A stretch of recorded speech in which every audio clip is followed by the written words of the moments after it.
Sai TV ప్రేక్షకులకు నమస్కారం. సాయినాథుని ప్రతిరూపం సాయి టీవీ కార్యక్రమానికి స్వాగతం. హారతుల యొక్క విశ్లేషణలో సంధ్యాహారతి యొక్క విశ్లేషణను తెలుసుకున్నాం కదా. ఈరోజు సేజ్ హారతి యొక్క విశ్లేషణను తెలుసుకుందాం. మనతో పాటు సాయి బంధువైన అనిల్ కుమార్ గారు ఉన్నారు. వారిని అడిగి సేజ్ హారతి యొక్క విశ్లేషణను తెలుసుకుందాం. సాయిరామ్ సార్. సార్, అసలు ఈ సేజ్ హారతి యొక్క ప్రాముఖ్యత ఏంటి? ఇది ఎప్పుడు మొదలైంది?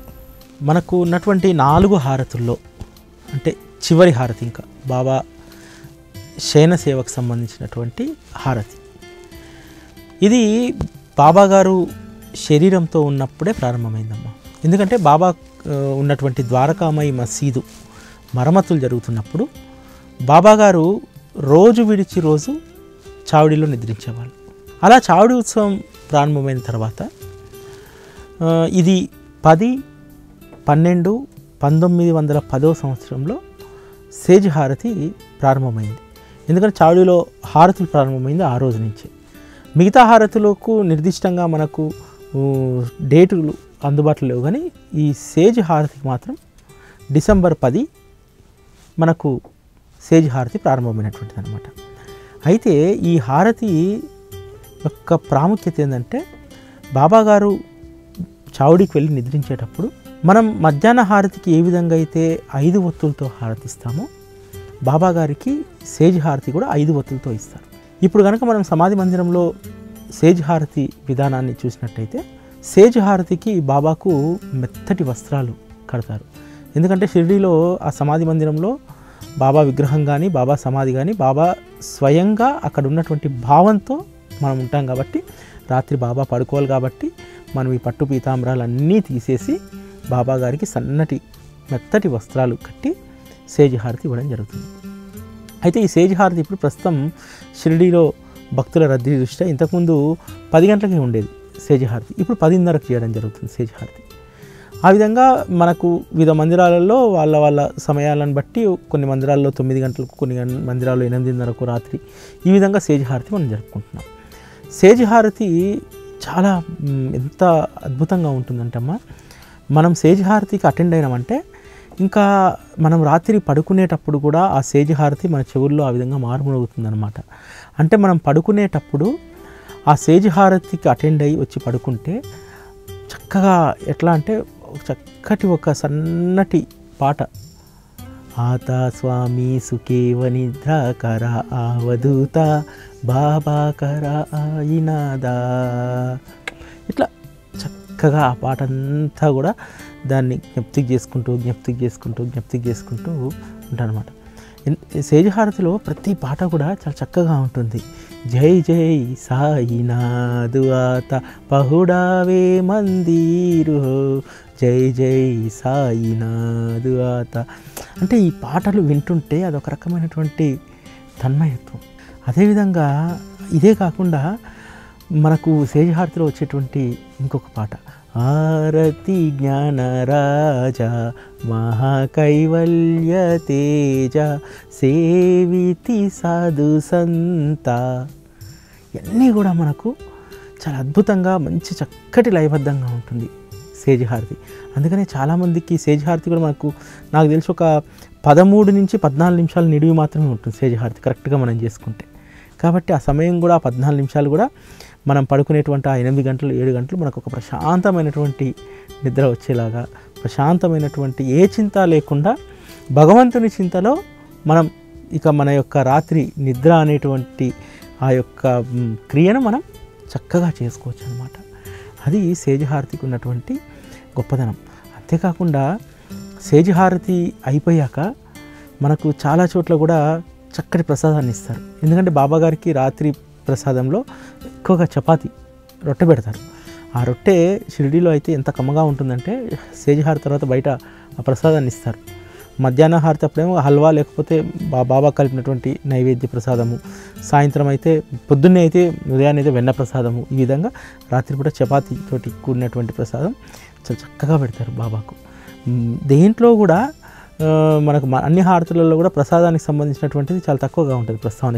కాగ్ర హారతిలో ఉంటుంది, తర్వాత సేజ్ హారతిలో మళ్ళీ ఈ ప్రస్తావన ఉంటుంది, పాహే ప్రసాద్ ఆత వీఠా నిజమే అని చెప్పి. అట్లా సేజ్ హారతిలో అన్నీ ఉంటాయన్నమాట. ముఖ్యంగా సేజ్ హారతిలో జోగేశ్వర్ భీష్మ రాసినటువంటి పాటలు కానీ, తర్వాత రామ్దేవ్ భట్ రాసినటువంటి పాటలు కానీ చాలా చక్కగా ఉంటాయి. మనకు నిత్య జీవితంలో మనం ఆ రోజంతా పడ్డటువంటి శ్రమను మర్చిపోవడానికి చక్కగా ఈ యొక్క హారతి మనకు ఉపయోగపడుతుంది అన్నమాట.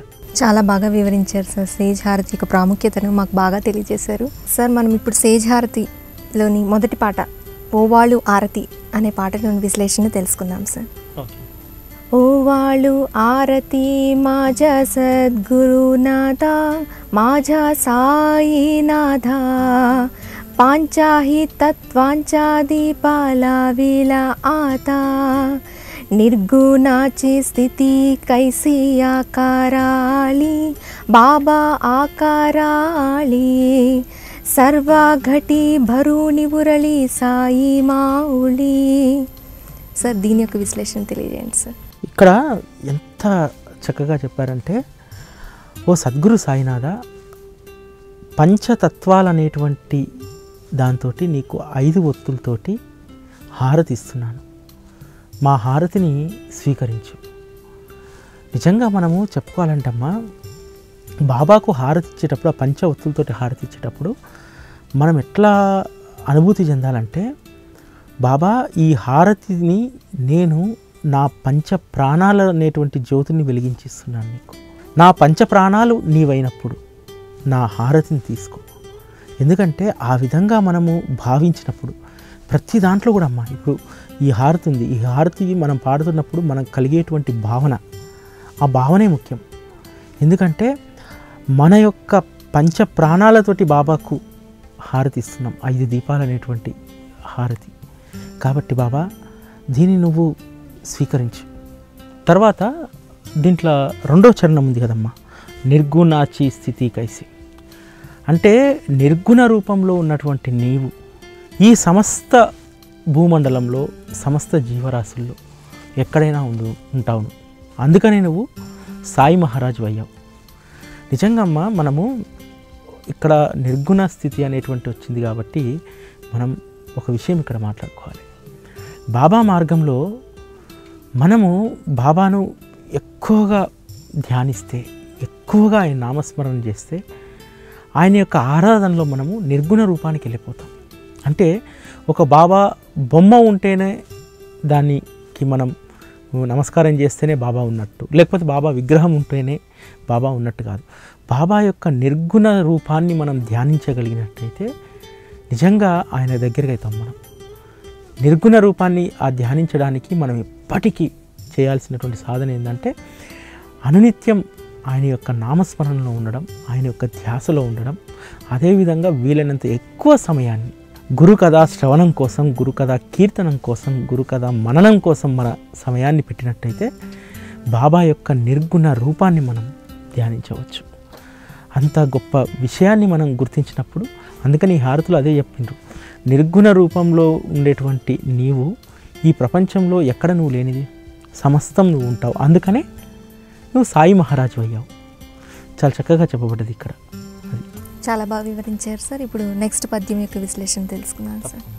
రజతమ సత్వతిఘే మాయా ప్రసావలి బాబా మాయా ప్రసావలి మాయే చియా పోటీ కైసి మాయా ఉద్భవలి.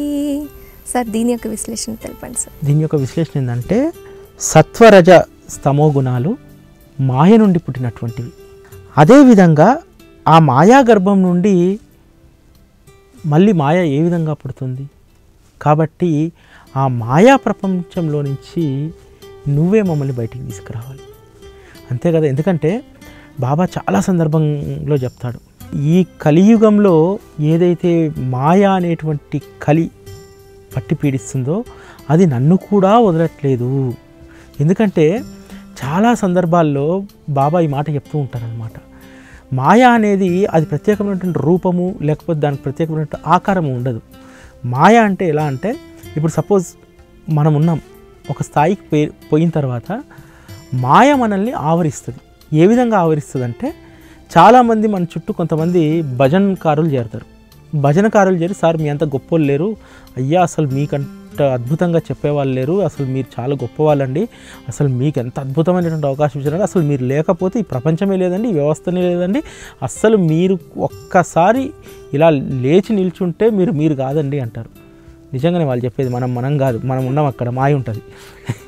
కాబట్టి ఈ మాయ బాబా ఎందుకనేవాడంటే చాలామంది భక్తుల సంఖ్య పెరిగిపోతున్న కొద్దీ, భక్తులు బాబా గురించి మాట్లాడుతున్న కొద్దీ బాబా కూడా ఏమన్నా ఆ మాయ నన్ను కూడా పట్టి పీడిస్తుందేమో, అంతేకాదు ఇప్పుడు మన గొప్పతనం గురించి ఎవరైనా ప్రతి మంది పొగుడుతుంటే ఆటోమేటిక్గా మాయ మనల్ని పట్టి పీడిస్తుంటుంది. మనం ఆ అహంకారము మాయ ఇవన్నీ తోటి ఏరిపోతామంటే అవన్నీ పట్టి పీడించడం వల్ల మళ్ళీ అధోపాతాలానికి పోతాం. ఆ అధోపాతాలానికి పోతామని చెప్పి ఎప్పటికప్పుడు మనం జాగృతమై ఉండి ఆ మాయ మనల్ని కమ్మేటువంటి మాయకు దూరంగా ఉండాలి. ఆ దూరంగా ఉండాలంటే ఏంటంటే మనం చేస్తున్నటువంటి కర్త కర్మ క్రియ వీటన్నింటికి నేను బాధ్యుని కాదు, నేను ఏది చేసినా నేను విశ్వసిస్తున్నటువంటి దైవం అది చేయిస్తుంది, ఆ దైవానుగ్రహం వల్లనే నేను ఈ విధంగా ఈ స్థితిలో ఉన్నాను, నేను చేసేటువంటి పనులన్నీ కూడా నేను నమ్ముకున్నటువంటి సద్గురువు కోసము, సద్గురు యొక్క కృపచేత నేను చేస్తున్నాను అనేటువంటి ఎప్పుడు ఆ జాగృతంలో మనం ఉంటే, ఆ ఎరుకలో మనం ఉంటే ఈ మాయ మనల్ని కాదు. ఎందుకంటే ఆ యొక్క మాయ యొక్క ప్రభావం ఏ విధంగా ఉంటుందంటే ఒక్కసారి నువ్వు మాయ ప్రేమలో పడ్డావంటే ఇంకా నువ్వు వినాశనం అన్నమాట. అది ఎప్పటికీ మనం దానికి దూరంగా ఉంటూ అటువంటి ప్రభావం మన పైన పడకుండా ఎప్పటికప్పుడు మనం జాగృతంగా మనం ఉండాలి. అది ఇక్కడ చెప్తుంది. చాలా బాగా వివరించారు సార్.